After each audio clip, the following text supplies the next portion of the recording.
lalo po tayong magiging masaya.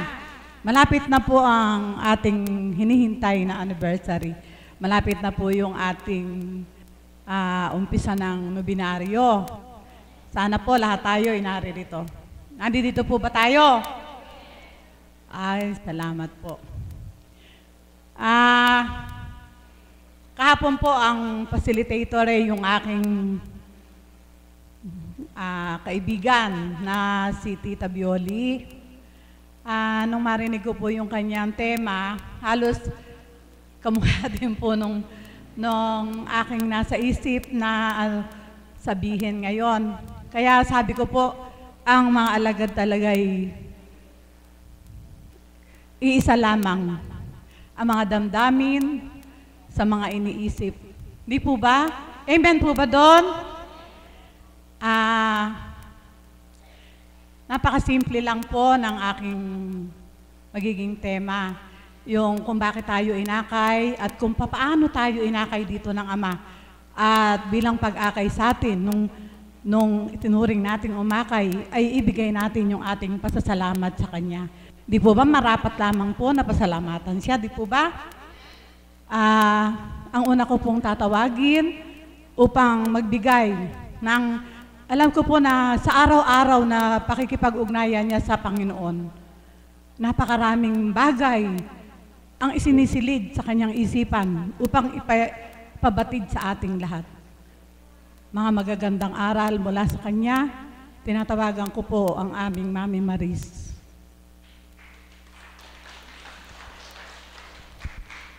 Salamat po, Ama. Muli sa araw na ito ay ipinagkaloob mo upang maghayag na yung kagandahang loob, na yung kabutihan sa bawat araw na aming nararamdaman sa dako mong banal, bilang tipanan ng iyong Espiritong Banal sa katawan na inyong kinalugdan ng aming mahal na Apo Kunching, na sa amin ay ginamit mo upang kami mahirang. Nawa po, Ama, ang mga anak mo pong tinawagan mo sa araw na ito ay ganap makadama at dooy masuri sa bawat katauhan ang iyong kahalagahan. Bakit kailangan kang kamtin? Bakit kailangan kang tanggapin? Bakit kailangan kang paglingkuran? At bakit kailangan ikay mahalin? Nawa po, Ama, ang bawat isa ay bigyan mo ng tumpak na karunungan upang masuri ang iyong kabutihan at do'y paglingkuran ka ng buong katapatan. Amen. Buhay po ba ang Diyos? Purihin, dakilain ng ating Panginoon. Sadyang napakabuti ng ating Panginoon sapagkat ang plano niya ay hindi natin plano. Amen? Subalit, sino tayong tao para tumanggi sa plano niya? Alam niyo po, ako'y naakay sa dakong ito hindi dahil sa karamdamang pisikal, kundi naakay ako sa dakong ito sapagkat alam ko po na gutom na ang aking espiritu. Amen? Gutom ang aking espiritu na sa mundo ng tao na aking ginagalawan, naramdaman ko po na palalim yung puot na nararamdaman ko sa puso ko ng mga panahon na yon. Hindi naman lingid sa inyong kaalaman, ang pakikitungo sa mundo ng tao ay sadyang masilimuot na kung hindi nga po magiging angkop at lapat sa damdamin ng bawat isa, ang bawat pakikibaka mo ay sakit. Amen? Buhay po ba ang Diyos? Subalit salamat sa Ama, sapagkat binigyan niya ng takda. Hindi dahilan, kundi para sa akin, binigyan niya ng takda upang doon ay akayin niya sa dakong ito, nasa pamamagitan po ng aking mga kapatid, si kapatid na Pearl, si kapatid na Marie, na nung mga panahon po na yun ay nag-aaral po silang mag-drive. Si kapatid na Marie po ay tinuturuan si kapatid na Pearl na mag-drive, na sa dakong ito yung nasilayan, na araw-araw ay napakaraming tao. Wala pa pong dambana nung mga panahon na yon, kundi tahanan pa lang po natin mahal na Apo Kunching at maliit na tindahan na wala nang tinda, kundi ginawa na pong gamutan. At ng panahon po na yon, nakita ko po sa mga kapatid ko na halos araw-araw po sa pagdadrive po nila, nagmimithi po silang makinig. Subalit, ang dumarating lang sa akin ay kwento. Sabi niya, mayroon doon, ang daming mga tao. Sabi niya, kaiba siya. Ganun po ang sabi sa akin ni kapatid na Pearl. Ngayon sabi ko naman, hiningi ko po yun ng patawad. Alam niyo po, tao, mayabang. Tao, hindi basta naniniwala sa kapwa-tao. Amen po ba yun? Ang sabi ko po, ano naman ngayon, ano na iba? Buhay po ba ang Diyos? Amen po ba yun? Sapagkat, opo, aaminin ko po sa inyo, nadala po kasi kami sa mga manggagamot ng mga panahon na yon. Marami po kami nakilala manggagamot na ang kanilang panggagamot ay ginamit lang nila upang manloko, ganun po. Subalit, sadya pong pinatunayan ng Ama na ito'y kaiba. At nang ako po ay itinakda na ng Ama, hindi po ito coincidence sa aking buhay at hindi rin sa aksidente ang pag-akay sa akin. Nung itinakda na po niya na ang aking puso ay baguhin at isip na tumungo ka, silayan mo yung tinutunguhan nila. Alam niyo po, hindi muna ako dito nagpunta. Tumungo muna ako sa Marilao. At nang tumungo ako sa Marilao, kasama ko po yung mga kaibigan ko, mayroon po ako naramdamang kakaiba doon. At nang naramdaman ko po yung kakaiba doon, ang sabi po sa akin ni Kapatid na Fern, kasasama ka na ba dito? Dito daw po. Hindi, hingi muna ako ng sign. Ganun po ganun po ang pasimula. At nang time po na yon, sabi ko nga po, siguro nga takda na, sapagkat bakit ganun umiiyak ako. Kaya nung oras na galing kami doon, dumiretso na po kami dito, may gamutan po, at hindi ko kilala si Apo nung mga time na yon. Alam nyo po, akala ko po kasi yung Apo noon, matanda, hindi ko kilala, nakadamit lang po siyang kagaya natin na ordinaryong tao. At nung makita ko na po siya, nakadamit po siya ng kulay pink na parang may Mickey Mouse para pong design sa harap at parang leggings po na hanggang dito. Sabi ko siguro yun si Apo Kunching. Hindi ako nagkamali. Siya nga po si Apo Kunching. At pagkabukas hindi ako nagkaroon ng pagkakataon. Nung pagkabukas na umaga, sabi ni Kapatid na Fern, may hinihingi po akong sinyalis nun sa Ama kung marapat na ba talaga akong ayoko na sa mga tao nararamdaman ko po na hindi na ako komportable. Yun, sabi ni Kapatid na Fern, humingi ka ng sinyales sa Ama kung marapat mong gawin. Pumunta tayo maaga, alas 5:30. Umalis na kami sa bahay, alas 6, andito na kami. Doon po nakita, nagsuumpisa na ang yugto ng aking buhay kung paano nagpakilala ang Diyos sa akin. Mga kapatid, yun po yung pasimula lang. Subalit sabi nga, tutumbukin ko na po. Ang pag-akay ng Diyos sa akin sa dakong ito ay pag-akay na siya yung may gusto, hindi ako. Buhay po ba ang Diyos? Amen po ba yun? Opo! Sapagkat sabi nga, sa titwina sinasambit po ng Banal na Espiritu, kung bilang pagkatao lang, walang maglilingkod sa Diyos. Bakit? Iiwanan mo ang lahat. Iiwanan mo hanap buhay mo, iiwanan mo ang mga minamahal mo. Kumbaga second choice nyo na lang siya, kundi kailangan manguna sa'yo ang Diyos. Paano mo yung gagawin? Single parent ako. Amen? Subalit salamat sa Ama, sapagkat hindi po nagkamali ang Diyos at hindi rin po ako nagkamali na ang dakong ito ay ipinagkaloob po niya sa aking buhay. At sa pamamagitan po ng ating mahal na Apo Kunching, unti-unti na pong nabuksan. Ayun po, isip at puso. At ganun po, kagaya nyo rin po, nakikinig.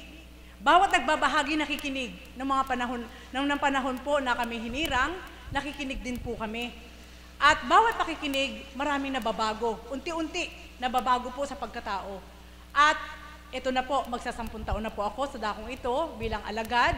At naramdaman ko po na lahat ng nagaganap na ito ay hindi ko plano, kundi plano ng ating Panginoon. Buhay po ba ang Diyos? Mga kapatid, doon sa plano ng Diyos, ayoko masayang. Amen? Siya'y Diyos. Binigyan ka ng pagkakataon para maiba ka. So ikaw na tao na pinili niya para maging iba ka, anong gagawin mo? At doon po nakatutok ngayon ang isip at puso ko. I-focus sa Kanya, kung ano yung plano niya, doon lang ako. Didiretso. Buhay po ba ang Diyos? Mga kapatid, maraming pwedeng maganap. Maraming gusto ang tao. Subalit, kapag ang Diyos ang mangunguna pala sa'yo, yung gusto mo, hindi na mangunguna, kundi kung ano yung gusto ng ating Panginoon. Kaya bawat araw po, eto po, sa pag-akay ng ating Panginoon, alam ko po na yung 10 taon na pagiging alagad sa dakong ito ay hindi pa sapat. Para ngayon pa lang po ako nag-umpisa. Amen? Ngayon pa lang, ngayon ko nararamdaman yung sobrang kapuspusan ng Espiritu, kung paano ang pasimulang laban sa mundo ng Espiritu. Buhay po ba ang Diyos? Kaya mga kapatid, nawa po, ang bawat isa ay magkaroon ng kaukulan na damdamin at pagmimithi na kilalanin ng ating Panginoon. Sapagkat alam ko po na ang itinakda niya na ako'y naririto at siya'y aking paglingkuran, alam ko po na siya yung may gusto. Sapagkat malinaw po niyang tinuran, anak, Kung hinayaan kita sa mundo ng tao, matagal ka nang wala sa mundo. Amen? Sa maraming pagsubok na yung pinagdaanan, kung hindi ko binago ang isip mo, kung hindi ko pinagtibay ang paninindigan mo, wala ka na rin sa mundo, patay ka na. Sa dami ng pagsubok na yon, iisipin mo, magpakamatay, iisipin mo, walang nagmamahal sa'yo, iisipin mo, wala lahat. Subalit ang Diyos ang naggumabay, nagbigay daan, at sa dakong ito, nasumpungan ko po sa katawan nating mahal na Apo Kunching, at ngayon po, ang paglilingkod sa ating Panginoon ay kay sarap. Na alam ko po, iba po pala, ang plano ng ating Panginoon ay hindi pa depreciate, kundi upgrade. Nag-a-upgrade po siya. Kaya hindi mo maaaring ituntun lang kung ano yung nakikita mo. Lumalim ka pa at malalaman mo ang mas lalim na sekreto ng ating Panginoon. Buhay po ba ang Diyos? Kaya habang lumalalim ka at nalalaman mo ang sekreto ng ating Panginoon, ipinahihiwatig din niya sa'yo kung paano kanyang i-upgrade doon sa plano niya sa'yo. Kaya alam ko po, sa mga panahon ngayon, alam ko po, nararamdaman ko po, na ina-upgrade na po ng Ama ang mga lingkod niya upang masigit makatupad sa mas malaking gampanin. Buhay po ba ang Diyos? Iba't ibang gampanin, walang katanungan, kundi sa bawat atas ng Ama na ipatutupad, huwag mong hindian. Amen po ba yun? Sapagkat hindi lahat ay hinirang para mangaral, hindi rin lahat ay hinirang para maging alipin lang, hindi rin lahat hinirang para magbigay, kundi lahat yan partisyon. Kaya hindi mawawalan ng trabaho ang bawat isa. Buhay po ba ang Diyos? Kaya kung ano man po ang atas ng ating Panginoon sa bawat isa, trabahuin po natin. At sigurado po, gagabayan tayo ng ating Panginoon. Buhay po ba ang Diyos? At yan po ang pinakamahalaga ngayon. Walang silipan kung anong gampanin. Pag in-upgrade ka ng Ama, kung ano yung iaatas niya sa'yo na mas malaki, tanggapin mo. Amen po ba yun? Kaya sabi ko kay Mami Beth, I will take the challenge.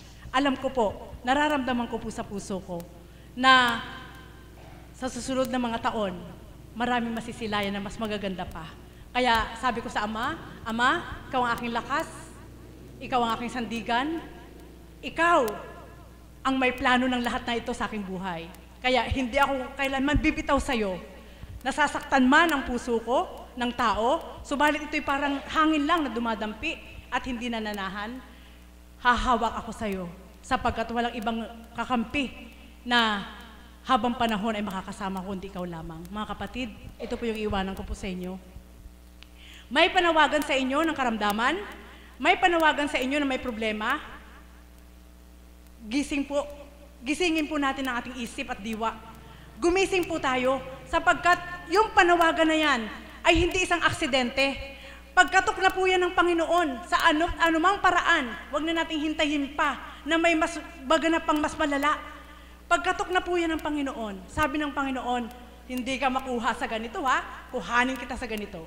Amen po ba yun? Kaya mga kapatid, mabuhay po ang Diyos. Kaya nawa po, tayong lahat kung paano po sa dakong ito ay tuwirang nararamdaman ko po ang kapuspusan ng Espiritu sa katawan natin mahal na Apo Kunching at ang bawat isang binahiginan. Alam ko po na kung paano niya ina-upgrade ang bawat ata sa bawat isa. Lahat tayo makikinabang. Muli po, magandang umaga sa tanghaling ito.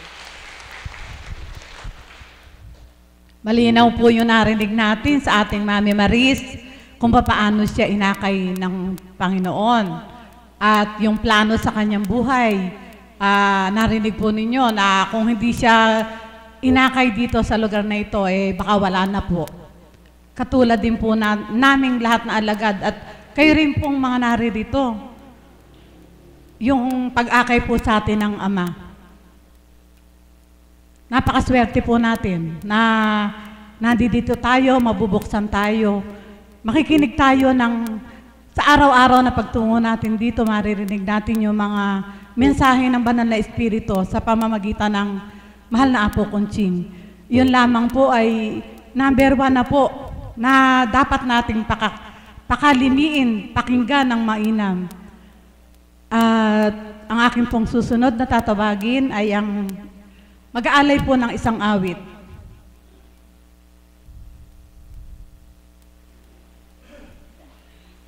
Ano? Elisa.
magmasid at mamulat sa kanyang kapangyarihan.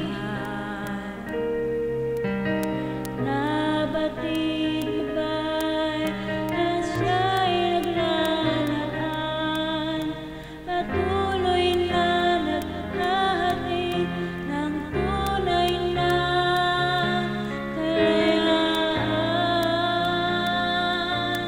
Manalig ka, tuyuin ang luha sa mga mata. Hindi siya panaginip, hindi siya isang pangarap, siya'y buhay. Manalig ka.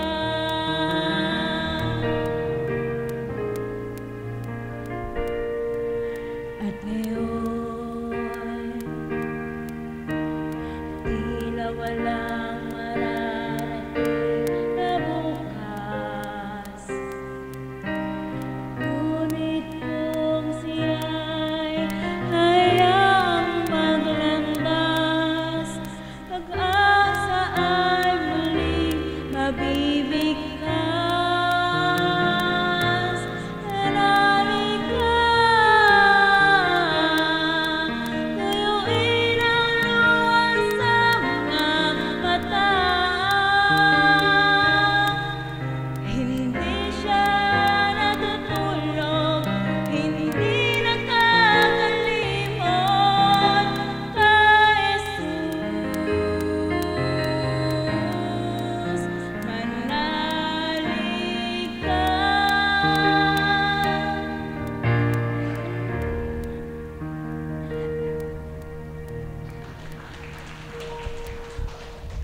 Salamat, Elisa.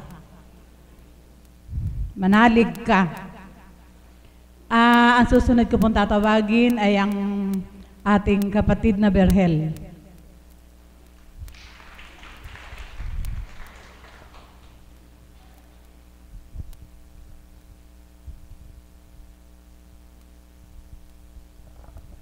Magandang umaga po sa ating lahat, mga minamahal na kapatid. Magandang umaga po sa inyong lahat. Kumusta po ang mga anak ng Diyos? Palakpakan po natin ang ating Panginoon.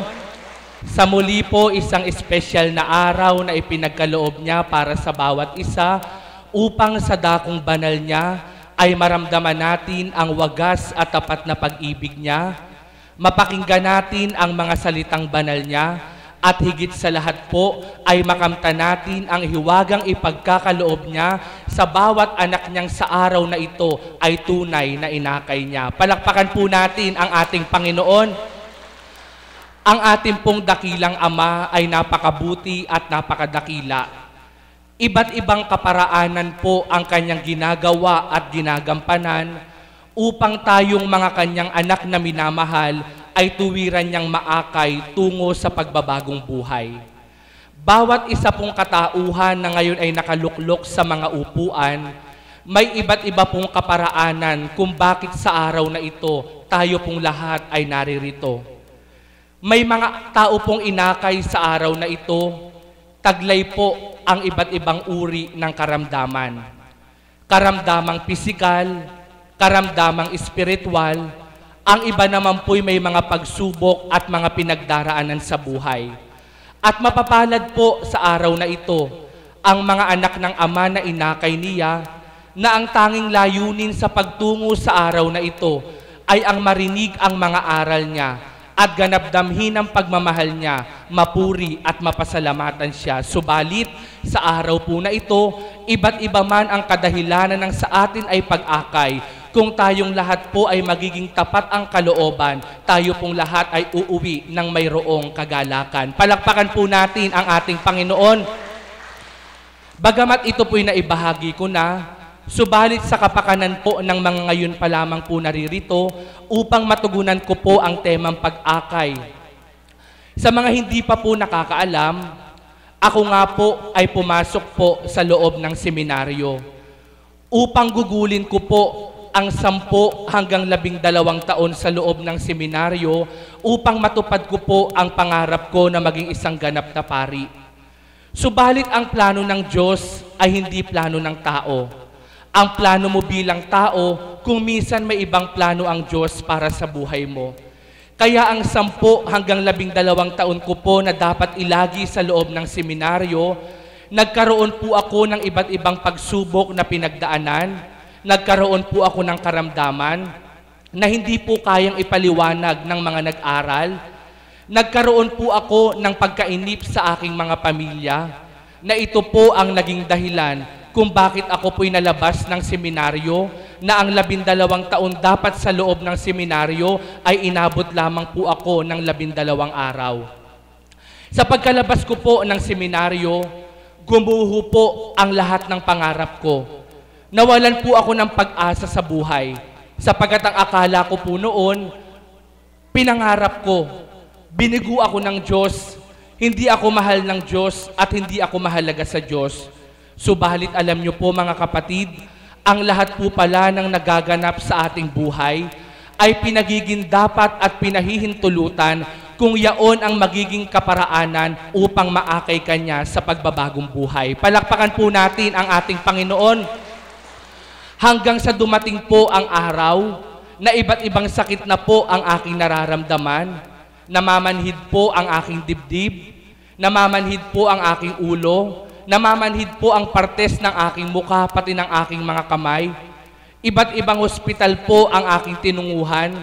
Subalit kapag ako po'y chinek up, wala pong makita na kahit anong sakit ang mga doktor. Yaon po pala, isa po iyong panawagan at kaparaanan ng pag-akay upang sa dakong ito ako po'y makatungong lubusan. Salamat sa Ama sa mga taong ginamit niya. Ako po'y naakay sa lugar na ito taong 2009 kung saan hindi ko po makakalimutan. Nang ako po'y natuntong sa dakong ito, naramdaman ko po sa puso't isip ko na sa lugar na ito, ang Diyos na totoo ang nagaharing tuwiran sa pamamagitan ng Espiritong Banal sa katauhan ng kinalugdan, Apo Conching ang pangalan. Naramdaman ko po, mahal ako ng Diyos, inakay ako ng Diyos sapagat may plano ang Diyos sa buhay ko bilang anak niya ako. Palakpakan po natin ang ating Panginoon. Mula po noon hanggang magpasa ngayon, yung pong dating 3 beses hanggang 4 na beses ko pong pagpasok sa loob ng ospital ay hindi na po naulit. Sapagkat ang akin po palang nararamdaman ay panawagan lamang. Sinubukan ko pong magpakatapat sa ating Panginoon. Ginawa ko pong tumalima at magpaakay sa Kanya. Naramdaman ko po ang malaking pagbabagong ginawa niya sa buhay ko. At sa pagbabago pong itong ginawa niya sa buhay ko, bilang pagbabalik ko ng pasasalamat sa Kanya sa pag-akay na ginawa niya, ako po ay nanahan sa dakong ito upang paglingkuran siya, tanggapin siya, at sa ngayon po, ako po'y naging isang alagad niya ng banal na espiritu sa katauhan po ng ating minamahal na Apo Conching. Mga kapatid, kapag tao ang sayo ay nag-aakay, lalo't wala siya sa kalooban ng Diyos na buhay, maaring sa iyong pag-akay at pagsunod sa Kanyang tuwiran, ikaw ay maligaw at mapahamak na tunay. Subalit kapag ang Diyos na buhay ang umaakay sa iyong katauhan, ikaw ay anak niyang binuhay at ikay kanyang minamahal, paakay ka, sumunod ka, tumalima ka. At kapag nagpaakay, sumunod at tumalima ka, may gagawin siya sa buhay mo bilang ikaw ay anak niya. Palakpakan po natin ang ating Panginoon. Kaya po mga kapatid, sa dako pong ito, iba't iba na pong karamdaman ang tinaglay ko at naranasan ko. 10 ng mga pamilya at mahal sa buhay ko. Subalit dahil po ang pag-akay ng Diyos ay tinanggap ko, ang lahat po ng ito'y nalagpasan at napagtagumpayan ko. Mga kapatid, huwag po kayong malumbay. Kung sa araw po na ito, kayo ay tinawagan at inakay, mapapalad po kayong lubusan, kayong mga anak na inakay at tumugon sa Kanyang panawagan. Isuko niyo pong tuwiran ang alalahanin sa buhay, mga karamdamang tinataglay sa Kanya niyo po ibigay, sapagkat walang makapagbibigay ng tunay na kagalingan maliban ng Diyos na may-ari ng ating buhay, sapagkat siya ang tunay na makapangyarihan. Palakpakan po natin ang ating Panginoon. Mga kapatid, kung bago ka po inakay ng Diyos sa lugar na ito, marami ka ng pinuntahang pagamutan, subalit di mo pa rin nakamta ng kagalingan. Maraming gamot ka ng nilagok at nilunok, subalit hindi mo pa rin nakamta ng kagalingan.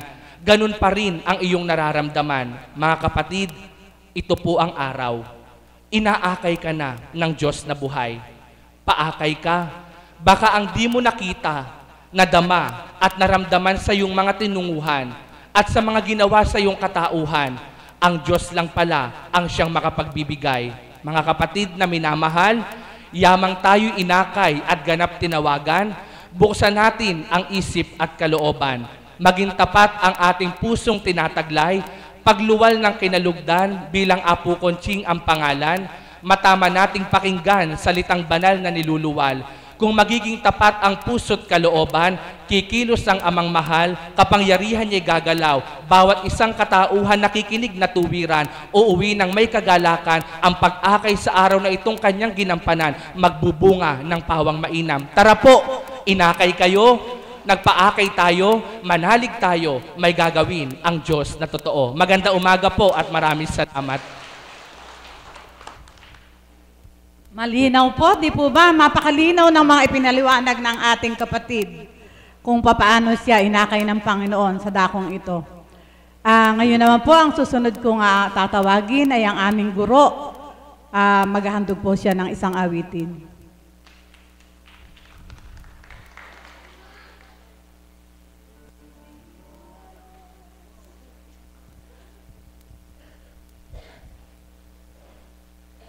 Magandang umaga po sa inyong lahat. Buhay ang Diyos. Nais ko pong awitin ang awit na ito. Inaandog ko po sa ating Panginoon at siyempre sa inyo pong lahat na narito sa dambana.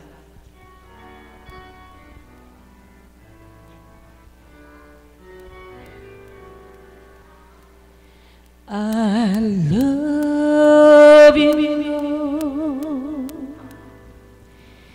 and you lift my voice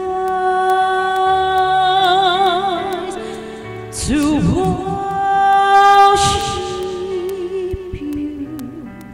Oh, my soul, rejoice. Take joy, my King, is what you hear. Maybe a sweet, sweet sound in your ear. I love you, Lord, and you lift my voice to worship you. Oh, my soul, rejoice. Take joy, my King, is what you hear. Maybe a sweet, sweet sound in your ear. Ang tanging alay ko sa'yo, aking Ama, ay buong buhay ko, puso at kaluluwa. Di man makayanang makapagkaloob, mamahaling hiyas ni gintong nilukom ang aking dalangin. O Diyos, tanggapin ang tanging alay ko, nawa'y gamitin. Ikaw lamang, Ama, wala nang iba pa akong mahihiling.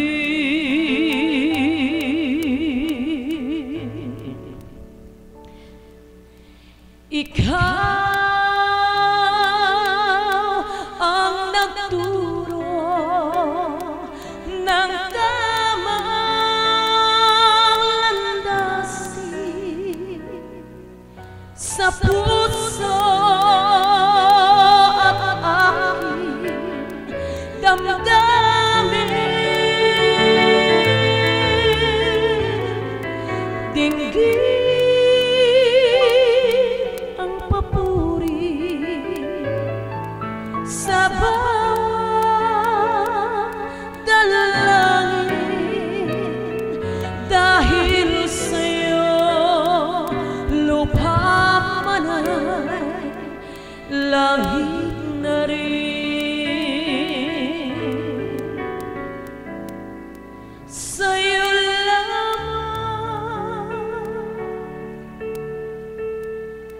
ang puso ko, sa'yo lamang ang buhay ko.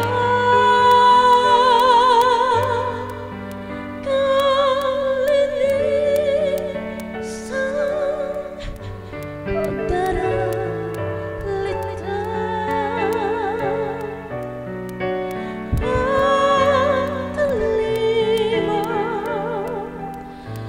aking sumpa.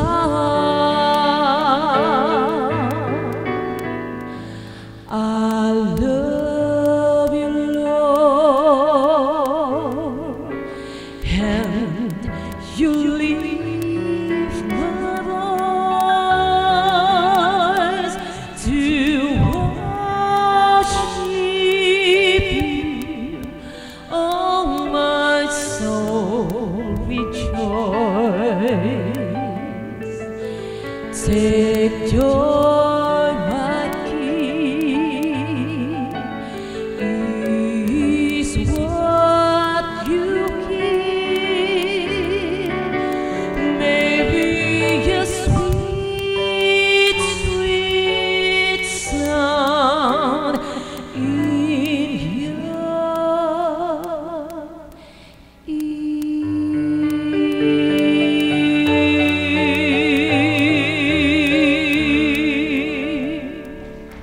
Maraming salamat po. Salamat po, aming guro. At ngayon po, ang tatawagin ko po ay makakadagdag po ng higit sa ating mga kaalaman, ang ating pong Tita Beth.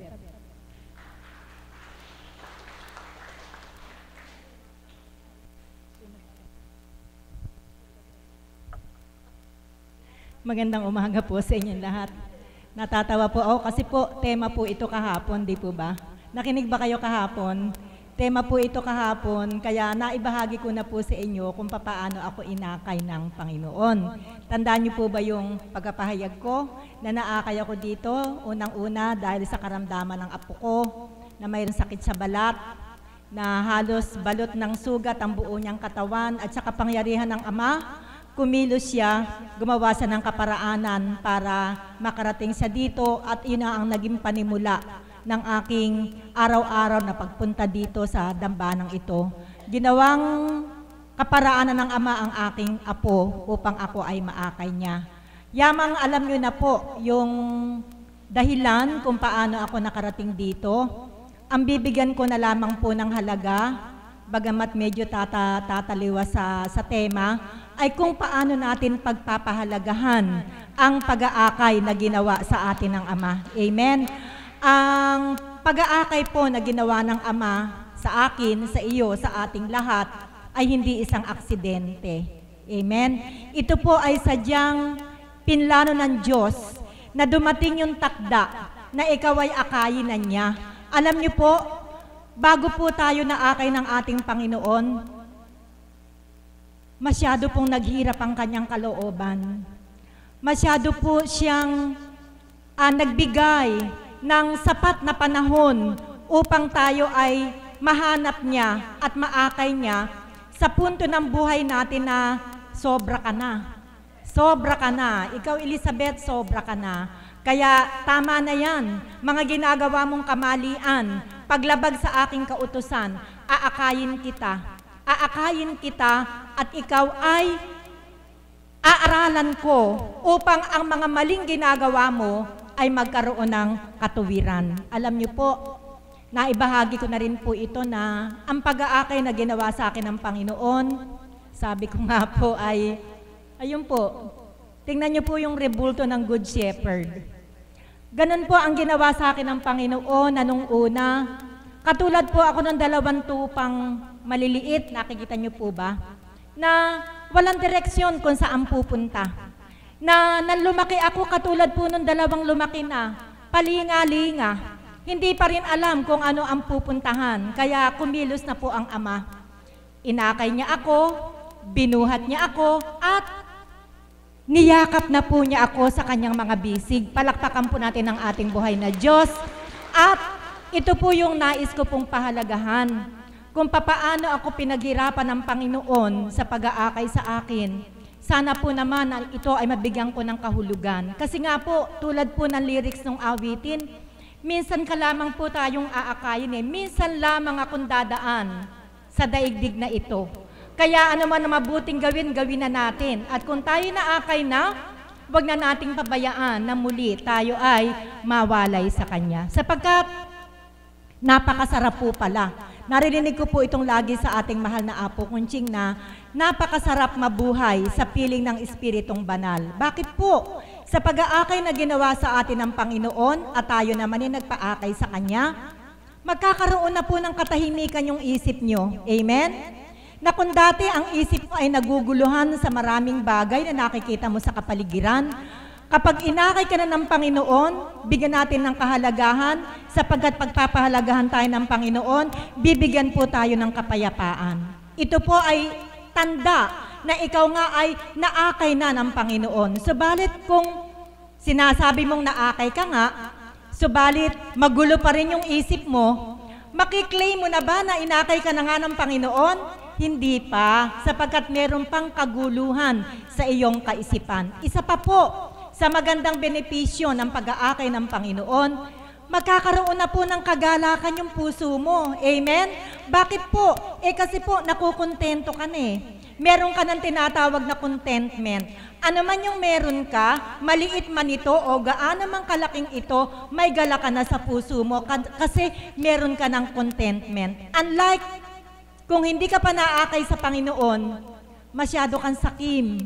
Meron ka na, gusto mo pa, meron pa. Ito po ay palatandaan na hindi ka pagganap na nagpapaakay sa ating Panginoon. Subalit, kung may contentment ka na at pagkakontento ka, may gala ka na sa puso mo, mga kapatid, congratulate yourself. It means to say po na naakay ka na ng Panginoon. Pahalagahan po natin ito. Maraming mga sagabal sa pag-aakay na ginawa sa atin ng Panginoon. Pero meron po siya laging ipinapaalala. Anak, ano man ang maging sagabal sa pag-aakay ko sa iyo, huwag kang padadaig.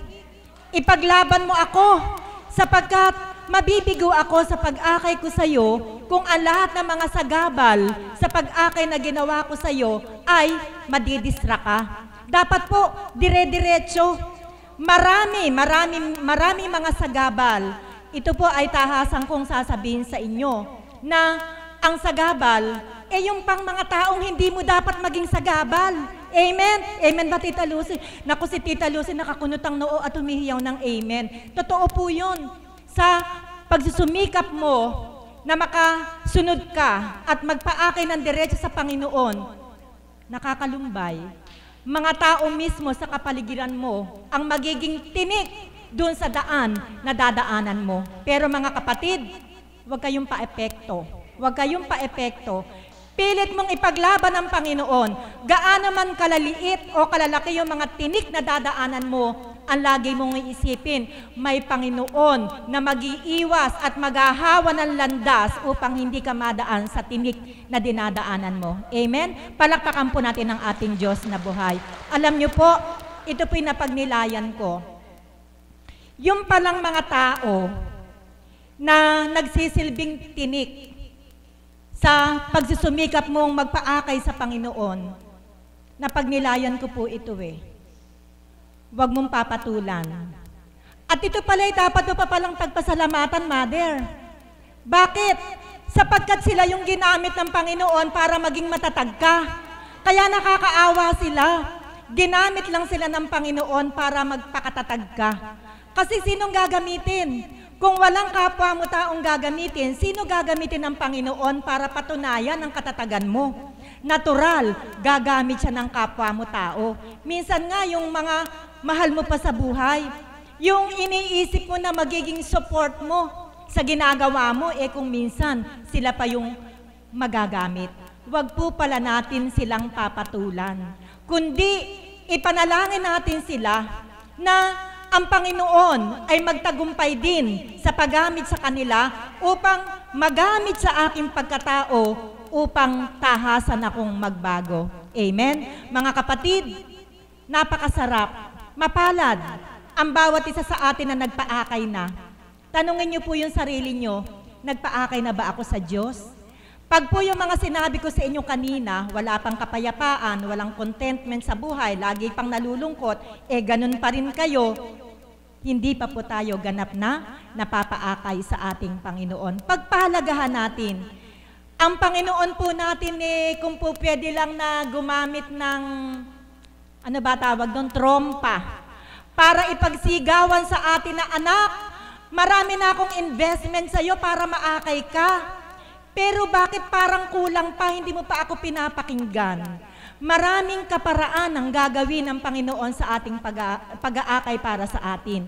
Alam ko po, dito po sa mga taong nandito nakaharap ko, ang ginamit ng Panginoon na kaparaanan ay karamdaman. Pakitaas nga po ang kamay. Nung mga ginamit na kaparaanan ng Panginoon, ang karamdaman nila para sila ay maakay. Salamat po, ang dami.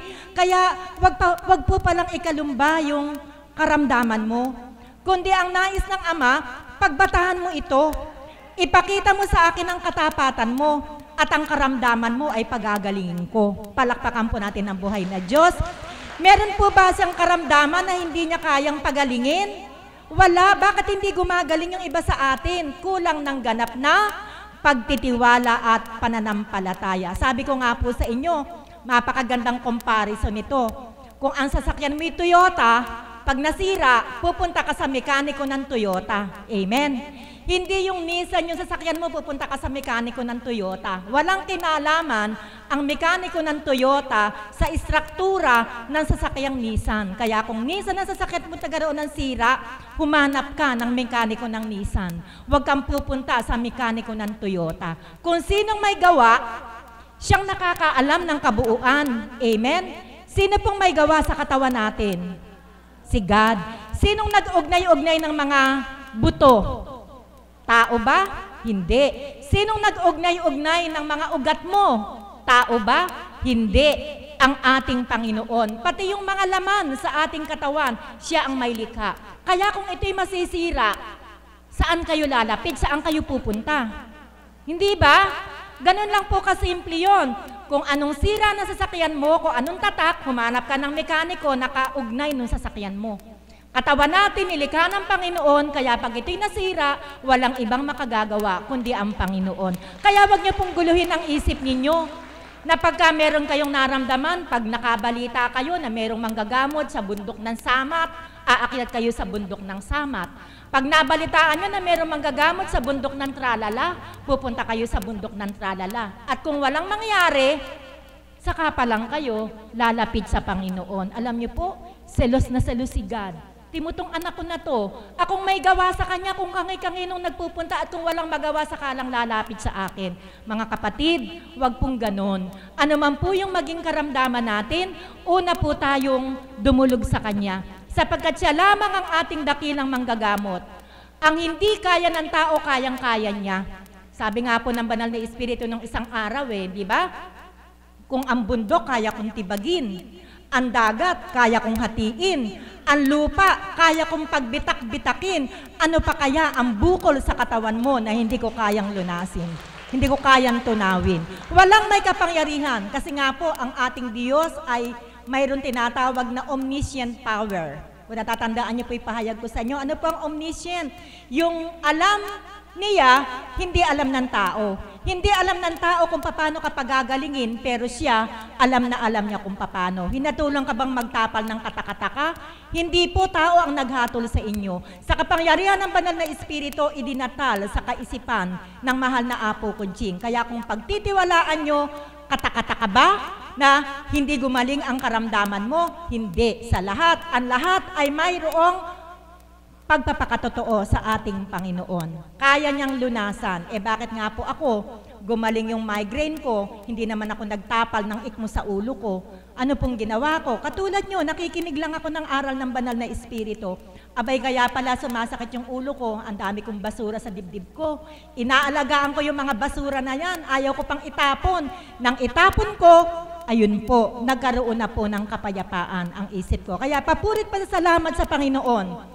Bagamat ako'y basura na noon, inakay pa rin niya ako sa banal na lugar na ito upang maramdaman ko ang ganap na pagmamahal niya. Kaya Panginoon, salamat po. Kahit basura na ako, nirecycle mo ako, at ngayon po, nare-reuse ko na ang pagkataong ibinigay mo sa akin. Magandang umaga po at maraming salamat.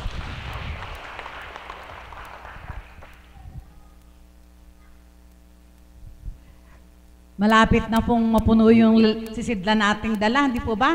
Sa gaganda ng mga narinig nating mga sinabi ng ating, narito na po, ang mahal na Apo. Tumayo po tayo at awitin po natin ang